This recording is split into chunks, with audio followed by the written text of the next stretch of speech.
Il apparaît essentiel de nos jours, depuis quelques années maintenant que je suis à la tête de cette enseigne, que le candidat à la franchise, quelle que soit l'enseigne encore une fois, non seulement se renseigne énormément avant un salon comme aujourd'hui sur Salon Franchise Expo Paris, sur Internet, grâce à Internet, je serais tenté de dire, obtient énormément d'informations. Le revers de la médaille étant que ce candidat doit également trier cette information et la rendre qualitative, pertinente. L'intérêt de l'indicateur de la franchise, indépendant, objectif, justement, devrait conseiller à chaque enseigne, tête de réseau, en tout cas c'est mon conseil, de bénéficier de ces services-là afin que le candidat puisse faire son choix en toute connaissance de cause. Le fait de passer par un tiers de confiance comme l'indicateur de la franchise, référent en la matière, non seulement me convient en termes d'objectivité dans la démarche, cher à mes valeurs, d'accord, de transparence et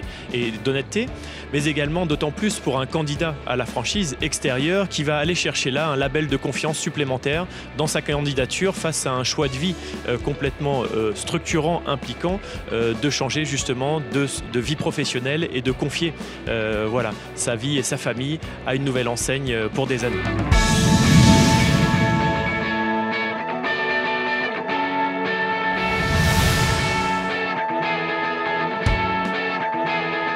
Grâce à la visibilité qualitative que donne l'indicateur de la franchise, il est évident que factuellement, quelques candidats tout au long de l'année, qualitatifs ceux-là, viennent effectivement par cet angle-là, donc par cette approche-là qui est très qualitative et satisfaisante pour nous en tant que tête de réseau, mais également beaucoup plus de candidats qui viennent de manière indirecte, impalpable, pas forcément mesurable, mais indéniablement qui vont être assurés encore une fois par ce label-là. Raison pour laquelle nous l'affichons ici, comme sur un salon comme Salon Franchise Expo Paris, sur l'ensemble de nos communications, PLV, etc., bien évidemment,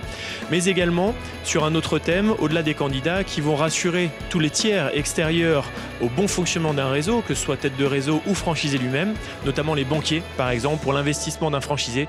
C'est un critère que le banquier va regarder de manière très détaillée avant de confier l'investissement pour un nouveau point de vente pour le franchisé.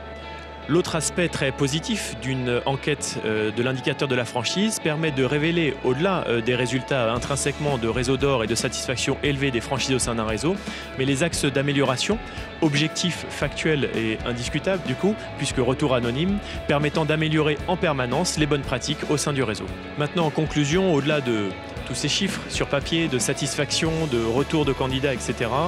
il est indéniable que l'indicateur de la franchise est un outil dont devrait se doter toute tête de réseau